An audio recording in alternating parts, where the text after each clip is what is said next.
ತುಂಬಾ ನಿಸ್ಸಹಾಯದಿಂದ ಇಡೀ ದೇಶದಲ್ಲಿ ಬಹಳ ಅನಾಹುತ ಆಗ್ತಾ ಇದೆ. ಸಾಮಾನ್ಯ ಜನ ಬಡವರಿಗೆ ಇನ್ನು ನಾವು ಅದನ್ನು ಪರಿಚಯ ಮಾಡ್ಕೊಂಡಿಲ್ಲ. 50 ಲಕ್ಷ 60 ಲಕ್ಷ 90 ಲಕ್ಷ ಈ ರೀತಿ ಒಂದೊಂದು ರಾಜ್ಯದೆಲ್ಲ ತೆಗಿತಾ ಇದ್ದಾರೆ. ನಮ್ಮಲ್ಲೂ ಕೂಡ ಇದು ಆಗಿದೆ. ನಮ್ದು ಸರ್ಕಾರ, ನಮ್ಗೇನು ಕಾಂಗ್ರೆಸ್ ಪಾರ್ಟಿ ಬಿಜೆಪಿ ದಳ ಅಂತ ಎಲ್ಲ ವೋಟರ್ಸ್ ಯಾರು ಬಡವರಿದ್ದಾರೆ ಆ ಬಡವರಿಗೆಲ್ಲ ನಾವು ಇದನ್ನ ಅವರು ಪ್ರತಿಯೊಬ್ಬರು ಕೂಡ ಅರ್ಜಿ ಹಾಕೋಬೇಕು. ಅರ್ಜಿ ಹಾಕೊಳ್ಳಿಲ್ಲ ಅಂತಂದ್ರೆ ಅವರು ಮತದಾನದ ಹಕ್ಕನ್ನು ಕಳ್ಕೊಳ್ತಾರೆ. ಯಾವಾಗ ಮತದಾನದ ಹಕ್ಕನ್ನು ಕಳ್ಕೊಳ್ತಾರೆ ಅವ್ರಿಗೆ ಯಾವ ತರದ ಬೆನಿಫಿಟ್ ಸಿಗುದಿಲ್ಲ. ನಾಳೆ ಪೆನ್ಷನ್ ಇರ್ಬೋದು, 5 ಗ್ಯಾರಂಟಿ ಇರ್ಬೋದು, ಮನೆ ಇರ್ಬೋದು, ಸೈಟ್ ಇರ್ಬೋದು, ಜಮೀನು ಇರ್ಬೋದು, ಎಲ್ಲ ಕೂಡ ಅವರೆಲ್ಲ ಕಳ್ಕೊಳ್ತಾರೆ. ಸೊ ಈ ದೃಷ್ಟಿಯಿಂದ ಸರ್ಕಾರ ಅವ್ರಿಗೆಲ್ಲ ಕೂಡ ಅವ್ರಿಗೇನೇನು ದಾಖಲೆ ಬೇಕು ಆ ದಾಖಲೆ ಎಲ್ಲ ಒದಗಿಸ್ಕೊಳ್ಬೇಕು. So as a responsible government ಈಗ ಕೇರಳಲ್ಲೆಲ್ಲ ಮಾಡಿದ್ದಾರೆ, ಬಂಗಾಳದಲ್ಲಿ ಮಾಡಿ, ಬಟ್ ಅದನ್ನ ಅಪೀಲ್ ಸ್ಟೇಜ್ಗೆ ಹೋಗಿ ಅದನ್ನ ಅಕ್ಸೆಪ್ಟ್ ಆಗಿಲ್ಲ. ಕೆಲವರು ಮಾತ್ರ ವೋಟಿಂಗ್ ರೈಟ್ ಕೊಟ್ಟಿದ್ದಾರೆ. ಹಂಗೆ ನಾವು ಎಲ್ಲರಿಗೂ ಕೂಡ ಎಲ್ಲ ಪಾರ್ಟಿಗಳು ಕೂಡ ಅವ್ರ PLAಗಳನ್ನ ಮಾಡ್ಕೋಬೇಕು, ಎಲ್ಲರೂ ಕೂಡ ಮಾಡ್ತೀವಿ. ಸೊ ನಮ್ಮಿಂದ ಏನು ತಪ್ಪಾಗಬಾರ್ದು, ಸರ್ಕಾರದಿಂದ ಏನು ತಪ್ಪಾಗಬಾರ್ದು, ನಾವು ಎಲ್ಲರಿಗೂ ನ್ಯಾಯ ಒದಗಿಸ್ಕೊಳ್ಬೇಕು.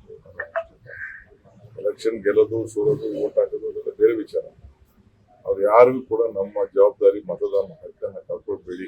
ಪಾಪ ಹಳ್ಳಿ ಜನಕ್ಕೆ ಏನ್ ಗೊತ್ತಿರ್ತದೆ, ಎಲ್ಲೋ ಏನೋ ಕೆಲಸ ಮಾಡ್ತಾ ಇರ್ತಾನೆ. ಈಗೆಲ್ಲ ಗುಳೆ ಹೋಗಿದ್ದಾರೆ, ಗೋವಾಗೆ ಹೋಗಿದ್ದಾರೆ, ಮುಂಬೈಗೆ ಹೋಗಿದ್ದಾರೆ, ಬೆಂಗಳೂರು ಬಂದಿದ್ದಾರೆ, ಎಲ್ಲ ಕಡೆ ಹೋಗಿದ್ದಾರೆ.